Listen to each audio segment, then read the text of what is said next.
बूढ़े गिद्ध की सलाह। एक बार गिद्धों का झुंड उड़ता उड़ता एक टापू पर जा। टापू समुद्र के बीचों बीच स्थित था। वहाँ ढेर सारी मछलियाँ, मेढक और समुद्री जीव थे। इस प्रकार गिद्धों को वहाँ खाने पीने को कोई कमी नहीं थी। सबसे अच्छी बात यह थी कि वहाँ गिद्धों का शिकार करने वाला कोई जंगली जानवर नहीं था। गिद्ध वहाँ बहुत खुश थे। इतना आराम का जीवन उन्होंने पहले देखा नहीं था। उस झुंड में अधिकांश गिद्ध युवा थे। वे सोचने लगे कि अब जीवन भर इसी टापू पर रहना है, यहाँ से कहीं नहीं जाना है, क्योंकि इतना आरामदायक जीवन कहीं नहीं मिलेगा। लेकिन उन सब के बीच में एक बूढ़ा गिद्ध भी था।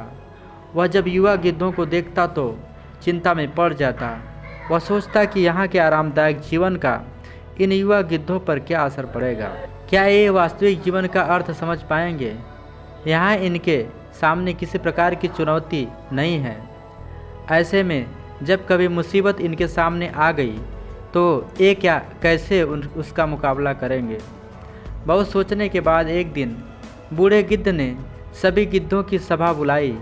अपनी चिंता जताते हुए वह सबसे बोला, इस टापू में रहते हुए हमें बहुत दिन हो गए हैं। मेरे विचार से अब हमें वापस उसी जंगल में चलना चाहिए जहाँ से हम आए हैं। यहाँ हम बिना चुनौती का जीवन जी रहे हैं। ऐसे में हम कभी भी मुसीबत के लिए तैयार नहीं हो पाएंगे। युवा गिद्धों ने उसकी बात सुनकर भी अनसुनी कर दी। उन्हें लगा कि बढ़ती उम्र के असर से बूढ़ा गिद्ध सठिया गया, इसलिए ऐसी बेकार की बातें कर रहा है। उन्होंने टापू की आराम की ज़िंदगी छोड़कर जाने से मना कर दिया। बूढ़े गिद्ध ने उन्हें समझाने की कोशिश की, तुम सब ध्यान नहीं दे रहे हो कि आराम के आदी हो जाने के कारण तुम लोग उड़ना तक भूल चुके हो। ऐसे में मुसीबत आई तो क्या करोगे? मेरे बात मानो, साथ चलो। लेकिन किसी ने बूढ़े गिद्ध की बात नहीं मानी। बूढ़ा गिद्ध अकेला ही वहाँ से चला गया। कुछ महीने बीते। एक दिन बूढ़े गिद्ध ने टापू पर गए गिद्धों की खोज खबर लेने की सोची और उड़ता उड़ता उस टापू पर पहुंचा। टापू पर जाकर उसने देखा कि वहां का नज़ारा बदला हुआ था। जहां देखो वहां गिद्धों की लाशें पड़ी थी। कई गिद्ध लहूलुहान और घायल पड़े थे।